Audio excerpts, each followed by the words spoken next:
Vou dar paso para que comece Juan Elvira Lago Ledo, que é doutor en Ciencias Biológicas pola Universidade de Compostela, coa tese titulada Desequilibrio gamético entre 12 microsatélites do brazo oculto do cromosoma 11 humano.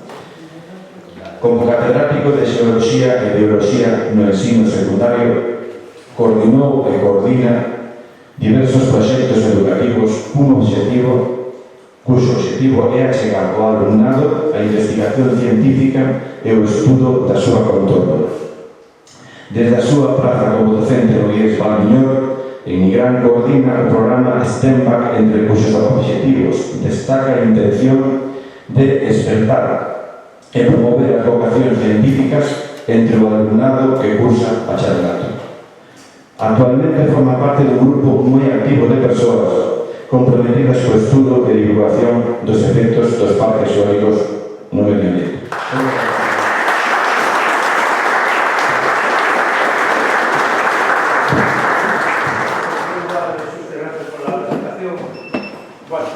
Creo que a mellor presentación que pode facer nun é que un cidadán que intenta ser medianamente responsable coa sociedade e con eso sería suficiente. Ojalá un día podamos chegar a ponerse catalogados aquí. Eu quixera comezar, por suposto, agradecéndole á plataforma Turorio que teña convidado ao Instituto de Miñorans a esta xornada sobre enerxía eólica, felicitalos pola súa iniciativa, unha máis das que ven desenvolvendo aquí na contorna da Serra da Groba, e, por suposto, tamén a comunidade de Montes de Oia por ofrecernos este espazo que me parece un absoluto privilexio poder dispoñer destas instalacións en este entorno. Bueno, falar o primeiro sempre é bastante menos comprometedor, porque ao final pois os demais ponentes, que seguro que dirán cousas moi interesantes, diluirán gran parte do que eu diga. A mí tócame un pouco presentar esta xornada, contextualizada, e eu creo que existe un consenso bastante extendido de que estamos ante unha crise climática producida, como todos sabedes, pola emisión masiva de gases de efecto invernadoiro froito das actividades humanas, principalmente da queima de combustibles fósiles. Esta crise climática, da que tanto estamos habituados a escoitar nos medios de comunicación, pois está levando ás administracións, á sociedade en xeral, a ser conscientes de que temos que tomar medidas para intentar mitigala, cambiar de rumbo ou de algún xeito diminuir, aminorar os impactos que o cambio climático está producindo no planeta. O cambio climático non é máis que un exemplo, un efecto global das nosas actividades no planeta, pero ao cambio climático se suman grandes problemas, tamén globais, que en conxunto afectan a saúde planetaria, un concepto que acuñou Valladares no seu libro, que se titula Destes do xeito, a saúde planetaria. A extinción de especies, que é unha cuestión, a extinción da biodiversidade, a eliminación e a fragmentación de hábitats, que tamén é unha cuestión que está afectando prácticamente a todo o planeta, a contaminación, aquí encárgase a contaminación dos gases de efecto invernadoiro, por exemplo, a sobreexplotación de recursos, a diseminación de plantas exóticas e invasoras, a transmisión de enfermidades, é dicir que os retos que se aveciñan para o futuro próximo, son en realidad enormes e moi variados. O cambio climático pois é un destes exemplos, pero, como vedes, a situación é bastante complexa. E, por lo tanto, creo que deberíamos de intentar poñer un pouco en contexto este asunto do cambio climático, da crise climática, e de aí as medidas que se están tomando para mitigarlo. Mirade, cada día emítese a atmósfera, cada día, 70.000 kilotoneladas de CO2, o cal supón que ao ano se emiten 26 millóns de kilotoneladas. Que barbaridade. De todas estas emisións, nos países o principal país emisor é China, Estados Unidos e, en terceiro lugar, a Unión Europea. Somos a terceira país ou terceira unidade administrativa que xenera máis CO2 no planeta.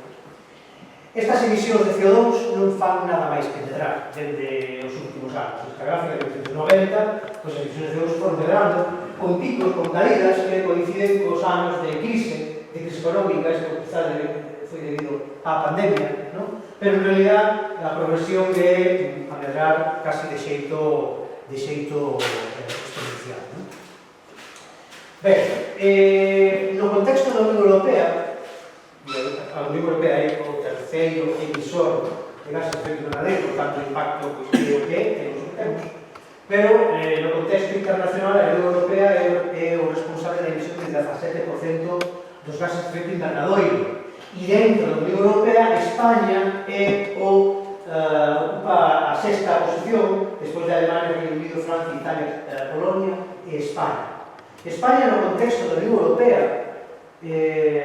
emite o 7,7% das emisións de gases de efecto invernadoiro.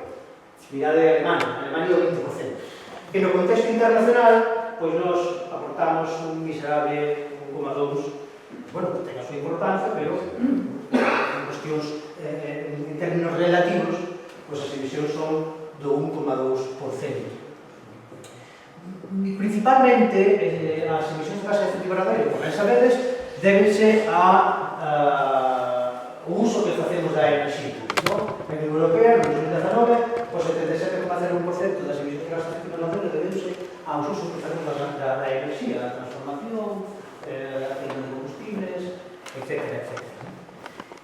Como ben sabedes, en términos falando da enerxía, é dicir que cada vamos baixando máis de escala, non? Éramos a terceira unidade de emisión de CO2, a España é o quinto brutal, dentro de todas as emisións a enerxía constitúe unha porcentaxe. Bueno, como sabedes, en términos de produción de enerxía, pois a enerxía non deixou máis que medrar a produción nos últimos anos, porque, lóxicamente, a demanda de enerxía medra tamén cada ano necesitamos máis enerxía para as nosas actividades. Fixademos que os principais consumidores de enerxía son Asia, China, a cabeza, Norteamérica e Europa é o terceiro, digamos, unidade administrativa que consume máis enerxía. En canto ao consumo enerxético, como vedes, dende non hai moito tempo, nos últimos 50 anos, a cantidade de enerxía consumida triplicouse. É dicir, que o ritmo é bastante elevado. E, bueno, pois esta crecente produción e consumo de enerxía, pois, bueno, na Unión Europea non é así, algúns países compensan, digamos, estas crecentes demandas de enerxía. Na Unión Europea, pois, desde o ano 1990, nestes últimos prácticamente 30 anos, o consumo de enerxía diminuiu un 5%. Bueno, quizás tamén producidos por la situación, por las crisis económicas, principalmente. Ainda así, a disminución é líquida. En términos, isto que era unha gráfica correspondente a España, en España o consumo de enerxía medrou desde o ano 1970 hasta hoxe en 2,3. España, bueno, un país que desde 1970 medrou bastante, por lo tanto, eso se reflicte no consumo de enerxía. Estamos consumindo moita enerxía e de aí a explicación de que este modelo de crecemento ao que estamos habituados enfróntase aos límites planetarios. De alguma maneira, as administracións, conscientes desta situación, pois o que deseñan é estrategias para intentar mitigar estas emisións de efecto invernadoiro, mitigar os efectos do cambio climático. A cuestión que nos deberíamos de preguntar é se estas medidas que se proponen son honestas, son realmente, persiguen un fin realista. Bueno, si temos en conta todos estes acordos internacionais polo clima, sabedes que hai un acordo internacional que establece que vamos a intentar de aquí a finais de século non elevar a temperatura do planeta máis de 2 grados. E para isto, pois, estamos metidos en unha vorágine de propostas, de cambios, para facer isto que denominamos a transición enerxética, pasar de un modelo enerxético basado no consumo de combustibles fósiles a outros modos de producir enerxía moito menos, con menos impacto no planeta. Queremos non aumentar máis de 2 grados centígrados a temperatura do planeta daqui a finais do século, e na Unión Europea, pois, o que nos planteamos é que para o ano 2030 reduzamos un 40% as nosas emisións e para o ano 2050 academos a neutralidade climática. Para o ano 2050, dentro de 20 anos. O cal isto nos vai a someter a un ritmo, despois de ver cal é o ritmo de consumo enerxético, nos vai a someter a un ritmo de cambios bastante acelerados. Todas estas propostas pois nos novas, desde hai xa do ano 1972, desde que o novo Conferencia de Estocolmo fixáramos que se produciron un montón de reunións, conferencias, COPs, todo este rollo, un longo traballo con unha proxección histórica xa importante para poucos resultados, en algúns casos bastante frustrantes. Bueno, dentro de todo isto que ten que ver con emisión de gases de efecto invernadoiro asociados ao consumo de enerxía, a enerxía eléctrica, dentro de toda esa enerxía, pois ocupa, como vedes, en España, por exemplo, é a responsable do 15,2% das emisións. Vamos baixando de escala, Fixademos que no ano 2021 pois a principal fonte enerxética de emisión de gases de efecto invernadoiro foi o transporte, a segunda foi a industria, os procesos industriais, e a terceira foi a xeración de enerxía eléctrica. E aquí é onde estamos nós metidos, na enerxía eléctrica. É dicir, que estamos falando de un pequeniño problema no contexto global, un pequeniño problema que está xerando enormes consecuencias. Por iso que hai que ver sempre en términos de escala, porque hai que ver se realmente nos compensa esas consecuencias para o que intentamos resolver. Como ben sabedes, propoñes un montón de medidas e, dentro da implantación de enerxías renovables, a enerxía eólica xoga un papel preponderante polo forte crecemento, polo forte desenvolvemento que sufriu nos últimos anos. O crecemento na Unión Europea, o crecemento da enerxía eólica, desde o ano 2012, como vedes, a enerxía eólica medrou un 117%, é dicir, que estamos metidos en un desenvolvemento importante desta enerxía, deberíamos estar conseguindo grandes resultados, e en términos de que supón este incremento da eólica, pois a Unión Europea, hoxe en día, de toda a enerxía eléctrica, a responsable eólica supón o 15% da enerxía eléctrica producida é de orixe eólico, e en España estamos bastante por riba desta media, estamos en un 24%. 24% da enerxía que producimos é eólica. Bueno, para seguir intentando meternos en contexto, no contexto europeo, España é o cuarto país productor de enerxía eólica despois de Dinamarca, Irlanda e Portugal. Producimos un 24% da enerxía eléctrica eólica. A nivel mundial non estamos mal situados, somos, creo que, a quinta potencia eólica, despois de China, Estados Unidos, Alemania e India. España é o quinto lugar. En Europa, pues, estamos aí en esta situación. Ben, a enerxía xenerada en España, eólica, como vedes, en España, isto era no contexto europeo, en España a enerxía eólica medrou do ano 2010 á actualidade un 40,5%, unha cifra considerable no contexto europeo, e dentro de España, como vedes, Galicia ocupa o cuarto lugar como potencia eólica, xa o sabemos. A implantación, como vedes, a implantación da produción e o consumo de enerxía eólica no territorio español non é homoxéneo, as fontes as fontes de enerxía están onde están, o recurso eólico está onde está.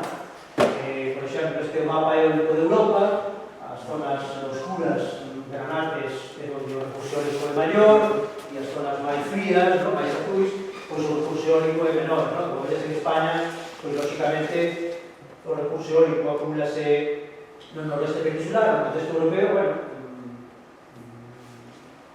Alemania, que estábamos aí, Alemania non está mal, o recurso eólico, produce en proporción menos enerxía eólica que nós, en proporción. En términos absolutos produce máis, pero en proporción Alemania, bueno, non sei, igual podría intensificar máis o seu desenvolvemento eólico, non? Igual, pero falo de países nórdicos, non? Como vedes aquí, hai un montón de recurso eólico, en España non tanto.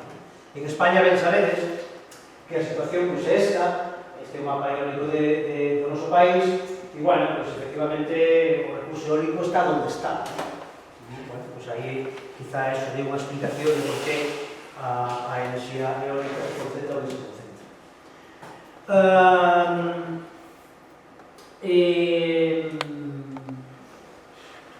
Os impactos desta forte implantación das enerxías eólicas, xa vamos falando moito desto, non? Os impactos ambientais, moitos deles, ainda por coñecer, pois, como sabedes, están infravalorados, principalmente porque quen fai os estudios de impacto ambiental son as propias empresas promotoras, e os estudios de impacto ambiental son bastante deficientes, ¿no? Deficientes polo diagnóstico da situación real das zonas nas que se vai implantar o territorio, e logo, pois, infraestiman os potenciais efectos que se poden producir no territorio, ¿no? Desto xa vamos falando moito, desto xa vamos traballando moito nas alegacións que presentamos en distintos parques eólicos, e bueno, pois tampouco me vou parar moito, ¿no? O certo é de que, a pesar de que nestes últimos anos a desenvolvemento de enerxía eólica foi moi potente, pois o certo é que o que se nos ven en riba ainda é peor, porque o Plan Nacional Integrado de Enerxía Encima de España, do Ministerio de Transición Enerxética e Demográfico, pois, bueno, partimos dunha situación real na que máis ou menos hoxe temos instalada en España 30 gigavatios e para o ano 2030 se prevé 50 gigavatios, é dicir, se prevé prácticamente duplicar a potencia eólica en nada, para o 2030, o sea, que se nos ven en riba é tremendo. De aí toda esta presión bestial que está asumindo a eólica terrestre e agora a eólica marina que nos ven a arrasar tamén o noso territorio. Ben,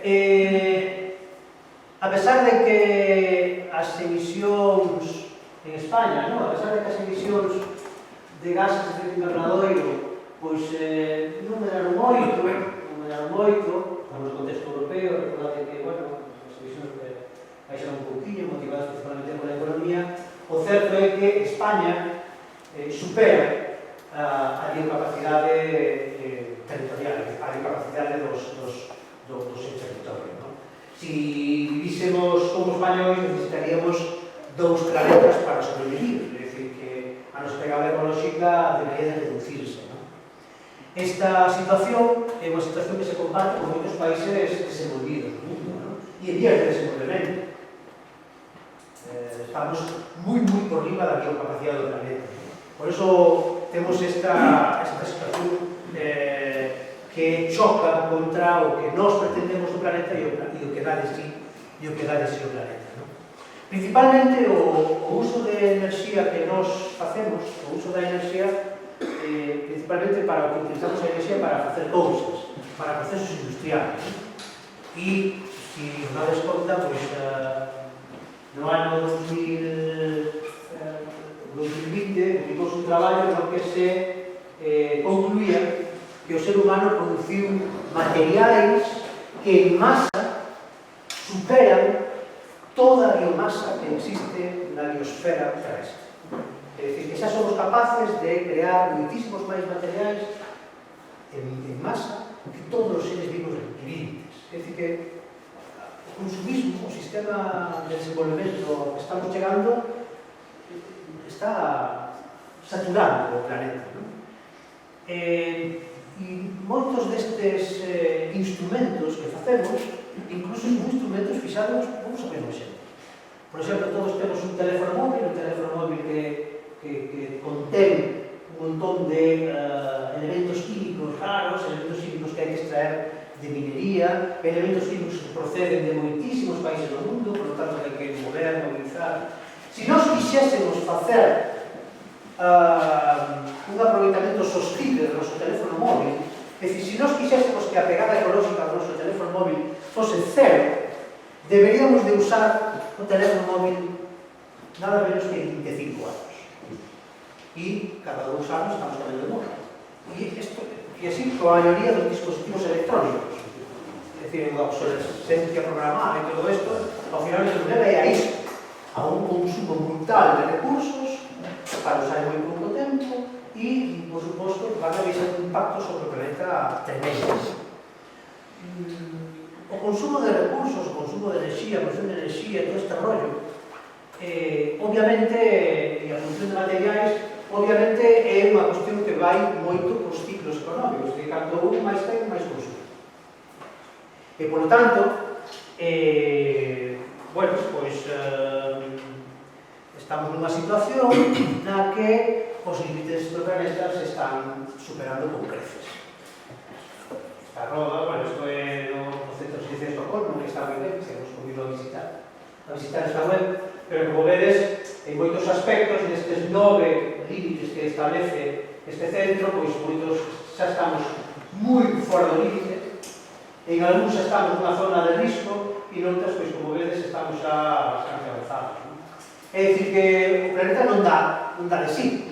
E 8.000 millóns de personas consumindo recursos ao máximo nivel que poden, en función das súas posibilidades económicas, pois nos leva a unha situación bastante insostible. Se vos fixades, volvendo á enerxía, que é como que estábamos, as enerxías renovables están aquí. E isto é todo o consumo de enerxía que se produce. Aquí está o petróleo, o carbón, o gas natural. A cuestión é, cando falamos de transición enerxética, estamos falando de sustituir un modelo de produción de enerxía por outro, ou isto é unha falacia, ou isto é un engano, porque en realidad o que estamos facendo é abrindo novos nichos de mercado, e sobre todo o que estamos facendo é buscar calquera fonte de enerxía que nos permita sumar a un modelo consumista que nos permita seguir explotando o planeta hasta que estope. Esta é a realidade. Cando nos falan de transición enerxética, nos minten. Es decir, o uso destas palabras está absolutamente tergiversado. É unha manipulación da opinión pública. Fixademos, se nós pretendemos, fixademos con ese gran desenvolvemento da enerxía eólica que tivemos en Europa nestes últimos anos, se nós quixéramos sustituir, e Europa é principalmente importadora de enerxía, Europa non ten enerxía propia, enerxía primaria, se nós quixésemos sustituir todo o consumo de enerxía, non sei, teríamos que levar incluso cada un de nosa cabeza un aeroxerador, non sería imposible, non? Por tanto, a transición enerxética non é posible. A transición enerxética non é posible en este modelo de consumismo no que estamos metidos. E isto, ou somos conscientes desta realidade, ou nos seguiremos engañando eternamente. E máis,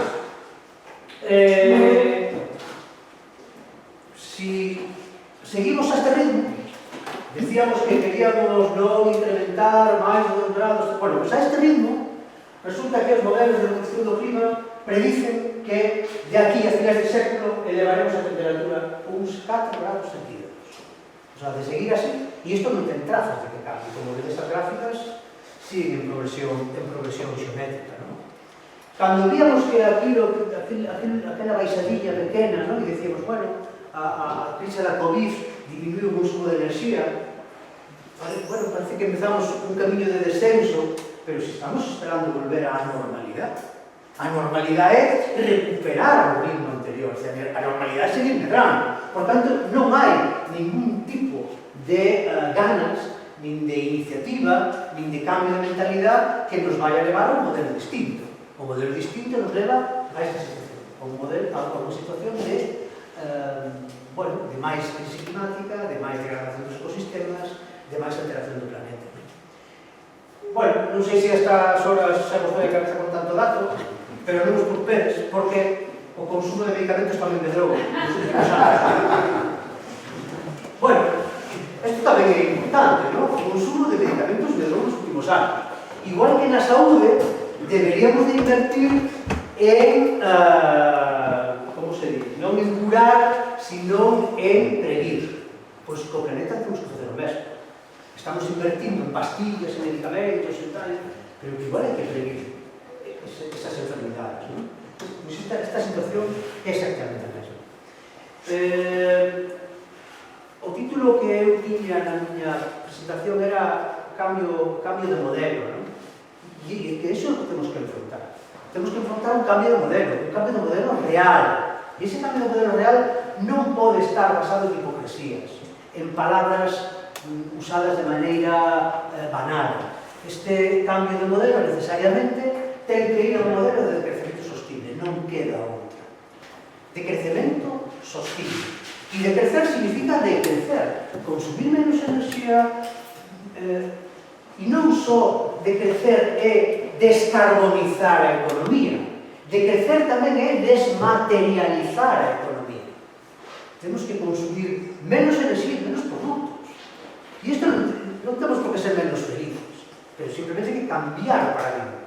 E este cambio paradigmático que se nos presenta hoxe, que xa vamos tarde, este cambio paradigmático sería, ademais, un fito na evolución da vida dende as súas orixes hai 3.500 millones de anos. Non hai ninguna especie na Terra, non hai ninguna especie viva na Terra que se autocontrole o seu crecemento para conservar os recursos. Todas as especies explotan os recursos ao máximo das súas capacidades. Entón, aquí se trata de utilizar a inteligencia que temos. Si somos realmente inteligentes e temos ganas ou temos a capacidade de tomar conciencia de especie, temos que tomar esa decisión. Temos que autocontrolarnos para proteger os nosos recursos. E iso sería a primeira vez que sucede na evolución das especies. Sería un cambio absolutamente radical. Por iso é tan difícil, porque iso é algo que levamos, é como o instinto de reproducción. As especies van a reproducir sempre. Como decía, en particular, si la vida se abre camino. Pues, isto é igual, ¿no? Levamos impregnado na nosa esencia medrar, estamos obsesionados con medrar. Queremos medrar en poboación, queremos ter moita poboación, atraer poboación, queremos ter fillos, a natalidade, a demografía, el reto demográfico. Digo, pero onde queremos ir? A onde queremos ir en un planeta que xa somos 8.000 millóns de personas e esas 8.000 millóns de personas optamos a vivir como os americanos que necesitan 6 ou 7 planetas para vivir? Esta é a realidade. Entón, este é o cambio paradigmático que temos que acometer, pero non con hipocresía, non con palabras rimbombantes, non? A transición energética, todo este rollo das enerxías verdes. Esta historia non nos leva a ningún lado. Este cambio de realidade, como ben vedes, por lo menos así eu creo, non vai a sair nunca das administracións, nin das grandes corporacións. Realmente que gobernan o mundo son as grandes corporacións económicas, non? E as grandes corporacións económicas queren resultados económicos, queren beneficios. E por eso explotan e fan da ecoloxía negocio, e fan do medio ambiente negocio, e fan da transición energética negocio, pero sempre están facendo caixa, sempre. O resultado é o que é, que nos pretendan creer outra realidade distinta, non? A realidade é que as emisións de gases de efecto invernadoiro siguen medrando, a realidade é que non somos capaces de facer unha verdadeira transición energética e a realidade é que o noso modelo de desenvolvemento sigue sendo sempre o mesmo, medrar e producir e consumir. E isto, en realidade, ten que mudar, se non desde os gobernos, que ao fin e ao cabo xa sabemos que fan, non desde as empresas, que por suposto o sistema económico non vai a cambiar nunca, non queda outra que esperar que a sociedade civil organizada de algún xeito promova este cambio.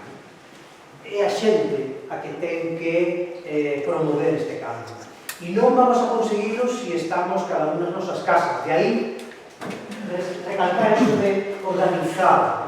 Temos que, de algún xeito, de maneira colectiva, temos que impregnar a sociedade de ese cambio paradigmático. E este é o reto ao que nos enfrontamos. E deberíamos de facelo xa, porque vamos tarde. Cada día que pasa, cada hora que pasa, é tarde. Hoxe, na xornada de hoxe, o que vamos a ver son exemplos de cales son, cales son os impactos de todas estas, sobre todo da enerxía eólica, porque fixamos que o problema é de moita maior dimensión.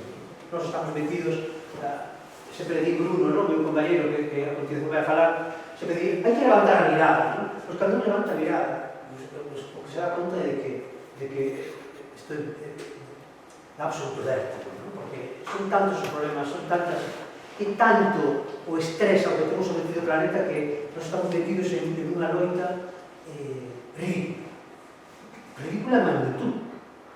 En magnitud, pero que a nivel local é tremendo o que está sucedendo. Entón, iso que vamos a ver son exemplos do que está ocorrindo, do que supón o desenvolvemento descontrolado, alocado destas infraestructuras eólicas, e vamos a ver como grupos de persoas traballando de maneira coordinada, organizada, son quen de poñer sobre a mesa e de poñer sobre a opinión pública cuestións que a miúdo non saen.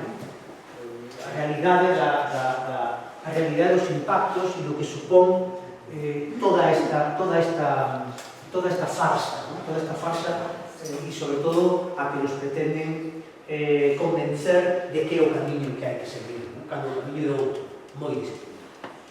Esta farsa na que empresas e administracións están traballando de maneira cómplice, empresas e gobernos. Por tanto, a sociedade é a que ten que tomar iniciativa. Si seguimos permitindo que nos manipulen, que nos deixen continuar nos teñen felices e contentos en este ritmo de vida, pois seguiremos caendo en picado, e seguirá incrementando o consumo de medicamentos, pero cada vez, evidentemente, necesitaremos máis soma para sobrevivir, como naquele libro, de Aldous Huxley, do mundo todo. Bueno, eu quería deixarlo aquí, un pouco, coa idea esta de enmarcar este problema en algo que ten moitísima máis dimensión e que, por lo tanto, debería de requerir moita máis implicación social. E estamos, sobre todo, a entender, como decía Schuster, aportar cada un o seu ámbito. Eu que son un profesor de secundaria, pois intento, de maneira absolutamente inútil, trasladar que os meus alumnos, porque cada ano que pasa, peor. E se levo 20 anos dando clase, pois, nos quero nin contar, a implicación dos xóvenes nula. Eu os preguntei sobre isto, porque non tienen idea de nada disto. Entón, claro, a situación é moi complicada, se non traballamos isto nas casas, se non traballamos isto en calquer ámbito. Eu son dos que creo que os principios de conservación medioambiental deben de ser prioritarios a hora de tomar calquera decisión. Incluso a hora de a onde nos vamos de vacaciones. Creo que por eso me avisa, sí, claro, pero nos vamos y esto tanto no vai a ser en términos ambientales.